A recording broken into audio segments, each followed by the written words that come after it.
네. 자, 우리가 지금 사순절 기간 동안 우리가 주님께서 걸어가신 그 십자가의 길을 함께 묵상하고 있습니다.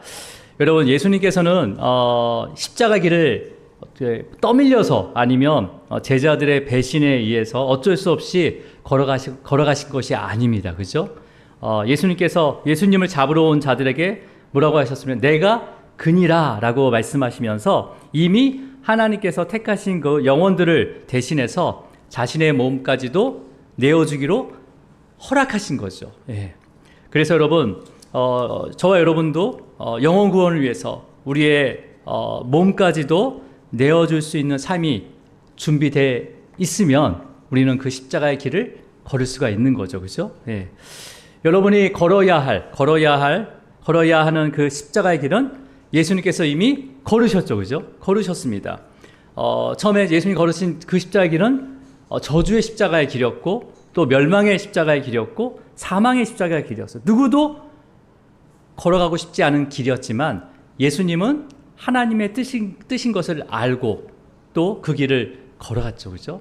그래서 그 십자가의 길을 어떤 길로 바꾸셨어요?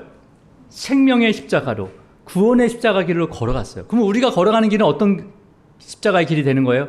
이제는 생명의 십자가의 길이 되는 거고 구원의 십자가의 길이 되는 거죠. 여러분, 그렇다면 우리가 그 길을 어떻게 걸어가면 되는 거예요? 우리의 마음과 또 우리의 생명을 다해서 또 우리가 구원의 십자가, 주님께서 이루신 그 구원의 십자가를 전하는 것이 바로 우리가 십자가의 길을 걸어가는 것이다 라고 우리가 함께 나눴습니다. 그죠? 여러분, 모든 삶 가운데 주님의 그 구원의 십자가를 전하는 성도 되기를 주님으로 축복합니다. 그게 십자가의 길을 걸어가는 거예요. 자, 그렇다면 여러분, 오늘은 이제 주님 어떤 십자가의 길을 우리가 걸어가야 되는지 두 번째로 이렇게 두 번째 말씀을 한번 상고하도록 하겠습니다. 여러분, 오늘 이 말씀의 배경은 여러분이 너무나 잘 알고 있는 배경이죠. 예수님께서 잡히시자 제자들이 다 도망갔어요. 그죠? 다 도망갔다가 이제 예수님께서 이전 대제사장이었던 안나스에게 끌려갔다가 다시 성전 대제사장의 뜰에 끌려갔다는, 거기서 이제 신문을 받게 된다는 소식을 들은 두 제자가 있었습니다. 그 두 제자가 바로 베드로와, 이제 성경에는 지금 자신의 이름을 밝히지 않았지만 요한복음의 저자인 요한이었어요. 그래서 베드로와 요한이 그 소식을 듣고 그 대제사장 뜰에 들어갑니다. 아마 요한이 이 대제사장하고 아는 사이였나 봐요. 다른 대제사장하고. 그래서 그 뜰 안으로 베드로와 함께 들어가게 됩니다. 자, 그러면 여러분, 저와 여러분은 이제 우리가 이 부분을 너무나 잘 알고 있지만 베드로가 어떤 마음으로 요한과 함께 예수님이 잡혀 있는 그 대제사장 뜰에 들어오려고 했는지는 모르죠. 그죠? 일단은 그 마음을 우리가 어떻게 알아요? 그죠? 하지만 예수님의 제자 중에서 예수님이 잡혀간 이런 상황에 대해서 가장 충격을 받은 제자가 어떤 제자였을까요? 예수님을 가장 열심히 따랐던 베드로죠. 예. 우리가 예측할 수 있는 거잖아요. 갑자기 내가 열심히 따르고 정말 주님이 옥에 갇히면 저도 옥에 갇히겠습니다. 주님이 죽으시면 나도 같이 죽겠습니다. 라고 다짐했던 그 베드로가 예수님이 잡혀가는 것을 보고, 비록 또 예수님을 지키기 위해서 대제사장의 종 말고의 귀를 자르기도 했지만 그 마음이 어땠을까요? 예. 그렇다면 여러분, 베드로는 자신의 다짐대로 예수님과 함께 옥에 가고 또 예수님과 같이 죽기 위해서 대제사장의 뜰에 들어오려고 했을까요? 자, 한번 우리 볼까요? 17절 한번 읽어볼까요? 17절. 자, 요한복음 18장 17절 같이 읽을게요. 시작. 여종이 베드로에게 말하되 너도 이 사람의 제자 중에 하나가 아니냐 하니 그가 말하되 아니라. 예, 문 지키는 여종. 아마 대제사장의 뜰에 그 문을 지키고 사람을 이렇게 맞이하는 그 역할을 하는 종이 있었는데, 그 종이 베드로의 행색을 보니까 딱 어떤 사람이에요? 예, 갈릴리 사람, 이렇게 얼굴이 가무작지하고, 그 다음에 팔뚝이나 이런 것들이 근육이 있고, 그러니까 이 사람은 펜대를 잡는 사람이 아니라 좀 이렇게 그런 그물을 깁고 또 물고기 잡는 그런 또 얼굴 색깔도 그렇잖아요. 그죠? 물론 이제 외모로 판단할 수는 없지만 그래도 어느 정도 예측할 수가 있는 거죠. 근데 예수님도 갈릴리 나사렛 사람이기 때문에 이 문을 지키는 여종은 뭐라고 얘기합니까? 예수님의 제자 중에 하나가 아니냐? 베드로에게 물어보는 거죠. 예. 물어볼 수 있잖아요, 그냥. 그죠? 자, 근데 베드로가 뭐라고 합니까? 예, 맞습니다. 나는 예수님의 제자 맞습니다. 가장 열심으로 섬겼던 제자 맞습니다. 혹시 나를 고발하려고 하면 고발하세요. 나는 예수님과 함께 신문을 받고 예수님과 함께 옥에 갇혀서 죽을 각오를 한 사람입니다. 라고 얘기한 것이 아니라 뭐라고 얘기합니까? 나는 아니라 예수님의 제자가 아니다. 라고 얘기한 거죠. 예. 그러면서 쭈삣쭈삣해서 이제 불 피우는 곳, 아마 좀 날씨가 차가웠기 때문에 불 피우는 곳으로 이렇게 가게 되는 거죠. 그런데 같이 불을 쬐고 있는 사람 중에 한 명이 또 베드로에게 물어보는 거예요. 자, 뭘 물어보는지 우리 25절로 한번 가볼까요? 25절 시작. 사람들이 묻되 너도 그 제자 중에 하나가 아니냐? 베드로가 부인하여 이르되 나는 아니라 라고 하면서 두 번째 부인을 하게 됩니다. 그죠? 그러니까 베드로는 지금 뭐예요? 예수님을 부인하고, 예수님의 제자가 아니라고 예수님을 모른다, 부인하고 있는 거예요. 자, 여러분, 지금 이 모든 상황이 어디서 이루어지고 있는 일들입니까? 대제사장의 뜰 안에서 또 불 피우고 있는 곳에서 나누는 대화입니다. 여러분, 이 말씀을 묵상할 때, 이 장면을 묵상할 때 예수님이 신문을 받고 있잖아요. 그죠? 대제사장의 신문을 받고 있어요. 이것과 따로따로 이렇게 분리해서 생각하면 안 됩니다. 지금 한 공간에서 이루어지고 있는 거예요. 여기서 예수님을 신문하고 있으면 저 끝에서 우리 형순이 쪽에 있는 데서 불을 쬐고 이렇게 있는 거예요. 서로 대화를 주고받고 있는 거죠. 같은 공간에 있는 거예요. 그죠? 자, 그러면 여러분, 지금 뭐예요? 대제사장이 예수님을 신문하고 있을 때 같은 그 시간대에 불을 쬐면서 베드로가 나는 예수님의 제자가 아닙니다 라고 부인하고 있는 거죠. 그죠? 자, 그렇다면 베드로가 이렇게 부인하고 예수님을 두 번째 부인하고 있을 때 예수님은 어떤 신문을 받고 있었을까요? 자, 우리 19절과 20절 한번 읽어볼게요. 19절과 20절 시작. 대제사장이 예수에게 그의 제자들과 그의 교훈에 대하여 물으니 예수께서 대답하시되 내가 드러내놓고 세상에 말하였노라. 모든 유대인들이 모이는 회당과 성전에서 항상 가르쳤고 은밀하게는 아무것도 말하지 아니하였거늘. 자, 지금 뭐라고 얘기하고 있어요? 대제사장이 막 신문을 하는 거죠. 네가 정말 어떤 그들에게 무엇을 가르쳤냐라고 신문을 하니까 예수님이 뭐라고 하시는 거예요? 내가 지금 은밀하게 한 게 아니라 정말 드러내고 공식적으로 가르친 거다. 세상에 가르친 거다. 은밀하게 한 것들이 하나도 없다라고 얘기한 거죠. 예. 그러니까 제자들만 가르친 것이 아니라 모든 사람들에게 아주 공식적으로 회당에서 공식적으로 가르쳤다는 거죠. 자, 우리 21절. 자, 예수님께서 또 뭐라고 하셨는지 21절입니다. 시작.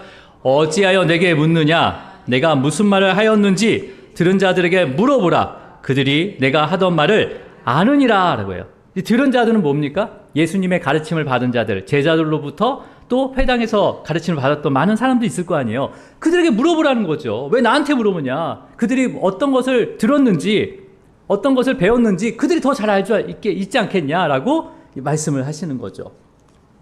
여러분, 그러면 이 들은 자들에게 물어보라라는 것은 뭘 의미하는 거죠? 예수님께서 들은 자들에게 물어봐라. 그런 건 뭐예요? 증인을 세우라는 거예요. 맞습니까? 나한테 물어보지 말고 증인들이 있으니까 증인들을 세워라. 증인들 세워라. 여러분, 이 말을 할 때 불을 쬐고 있던, 저 끝에서 불을 쬐고 있었던 무리 중에 한 사람이 누구에게 뭘 물어봐요? 베드로에게 너가 예수님의 제자 아니냐? 라고 물어보는 거잖아요. 그죠? 이 질문은 뭐예요? 지금 신문 받고 있는 예수님에게 무엇을 배웠고 무엇을 들었는지 예수의 제자인 너가 말해야 하는 거 아니냐라는 의미도 함께 포함이 되어 있는 거예요. 단순히 그냥 어떤 한 사람이 야, 너 예수님의 제자가 아니야? 라고 물어보지만 그 안에 뉘앙스는 뭐예요? 야, 지금 저기서 신문 받고 있는데 증인들을 요구하고 있잖아. 너 예수님의 제자 아니야? 네가 와서 네가 들은 거, 예수님께 들은 거, 배운 거 얘기하면 되잖아 라고 얘기하는 거죠. 그렇죠? 근데 하지만 베드로는 뭐라고 합니까? 예수님의 제자가 아니라고 얘기하는 거예요. 아니라고 하는 거예요. 네. 그렇게 두 번째 부인할 때 딱 소리가 나는 거예요. 이런 거 어쨌든 이것보다 더 크게 나겠죠? 갑자기 탁 소리가 나는 거예요. 그래서 이 소리, 눈을 돌려서 베드로가 이 소리 나는 쪽으로 딱 돌리니까 예수님 쪽인 거예요. 자, 이게 어떤 소리인지 우리 22절을 한번 읽어보겠습니다. 22절 시작.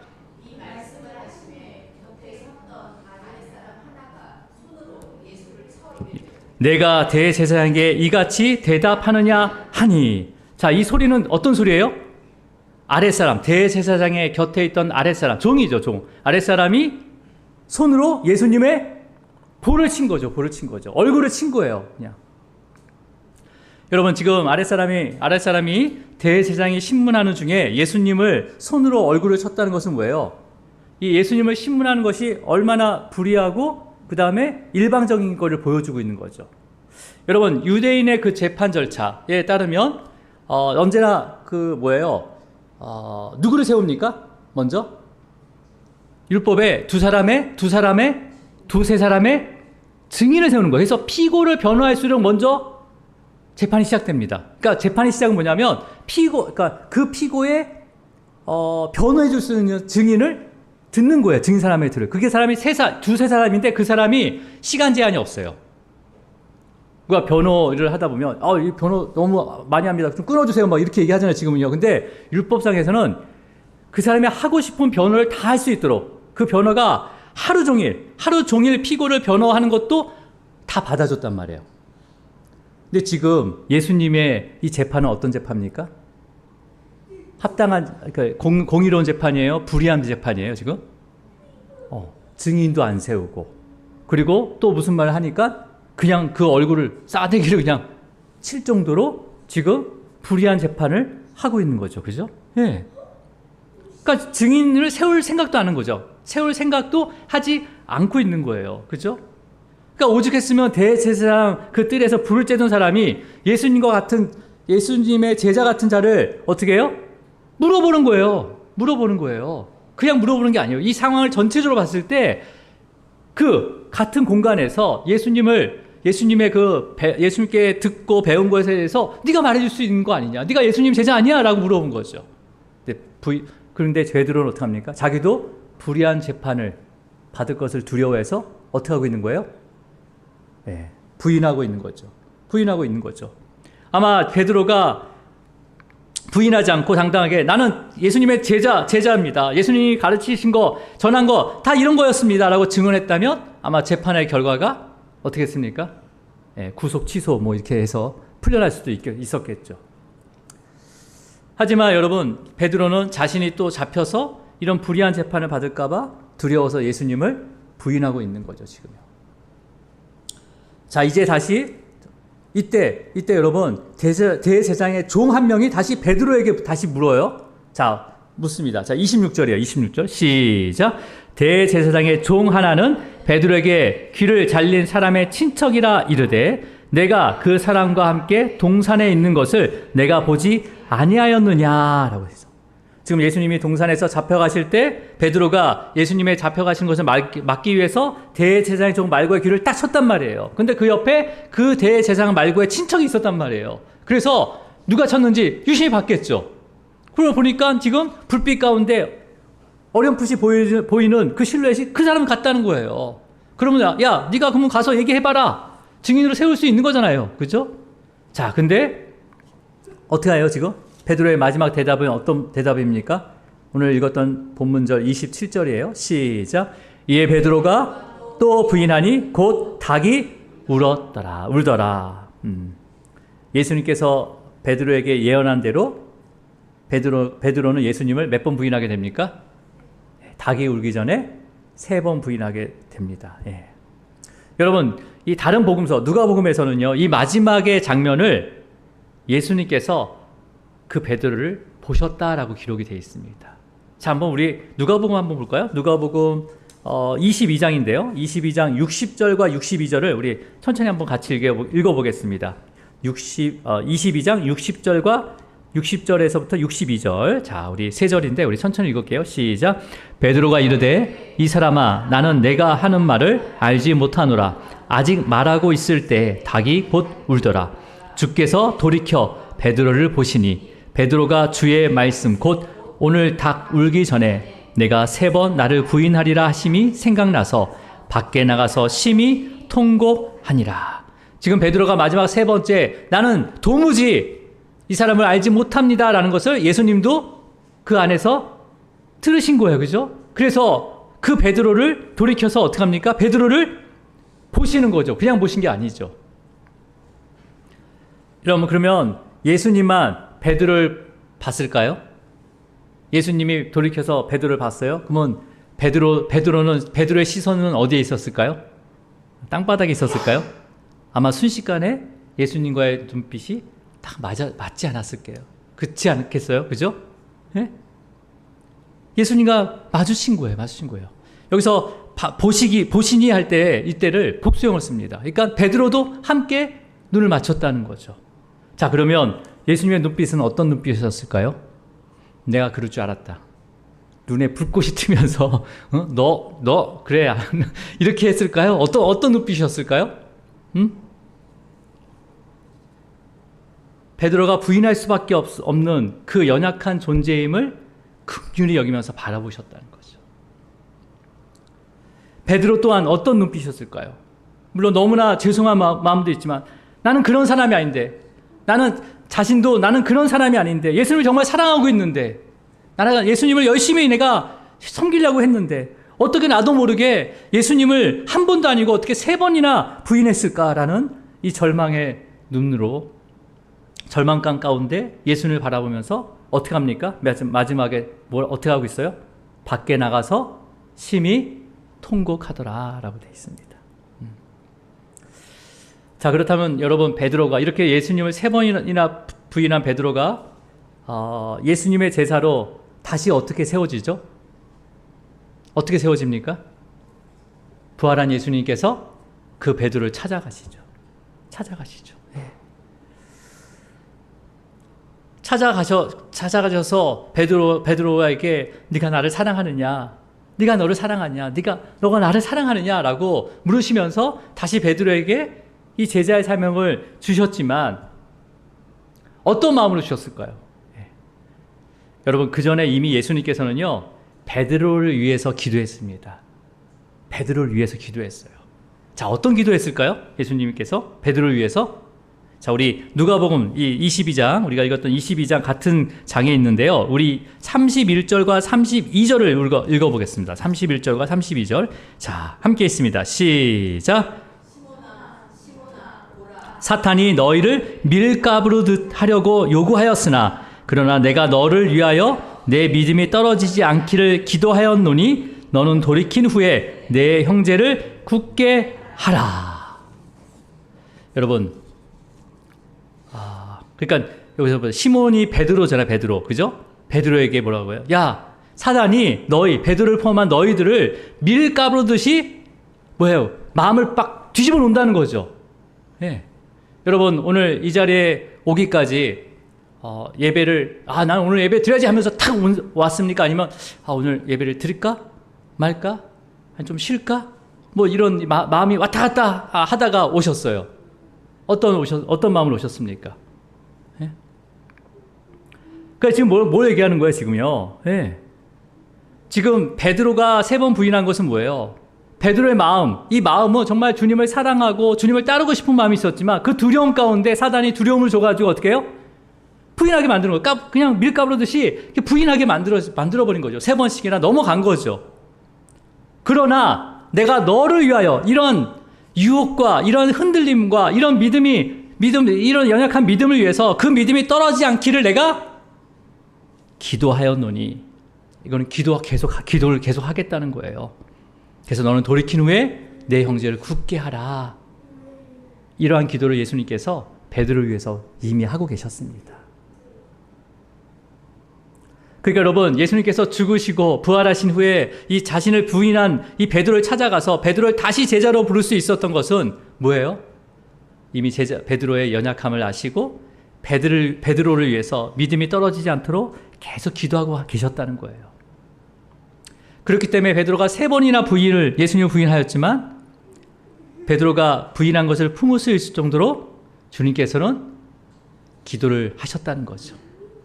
그러니까 주님의 그 기도의 능력이 얼마나 큰지를 우리는 여기서 찾을 수가 있습니다. 여러분, 저와 여러분도 예수님을 믿는다고 하지만 얼마나 많이 주님을 부인하고 있습니까? 그죠? 주님을 따르겠습니다 했지만 따르지 않은 적이 많아요? 따른 적이 더 많은 거예요? 따르지 않는 적이 더 많습니다. 사람 앞에서는 내가 예수를 믿는 사람이라고 시인하고 또 받은 은혜들을 또 어떻게 해요? 고백도 하지만 막상 삶에서 조금이라도 어려움이 있거나 아니면 내 뜻대로 안 되고 손해보고 또 내 마음이 상하게 되면 어떻게 합니까? 나도 모르게 밀가루듯이 마음이 확 바뀌고 또 욱하잖아요. 그냥. 어떻게 해요 지금? 빡친다고. 그래서 있는 말 없는 말 다 할 수 있어요, 없어요? 있어요. 근데 이런 우리의 모습이 어떤 모습이에요? 주님을 부인한 모습이에요.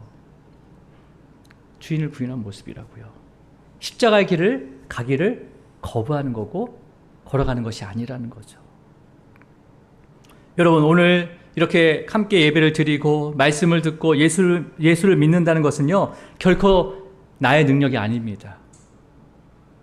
언제든지 사탄은 우리의 마음을 어떻게 밀가루듯이 뒤집어놔요. 그렇게 고백하고 그렇게 살아계신 하나님의 아들입니다라고 고백했던 그 베드로의 마음을 어떻게 합니까? 부인하게 만든단 말이에요. 부인하게 만든다. 근데 이것을 위해서 누가 기도하고 있어요? 예수님께서 지금도 하늘 보좌 우편에서 우리의 믿음을 위해서, 우리의 연약한 믿음을 위해서 기도하고 있는 줄 믿습니다.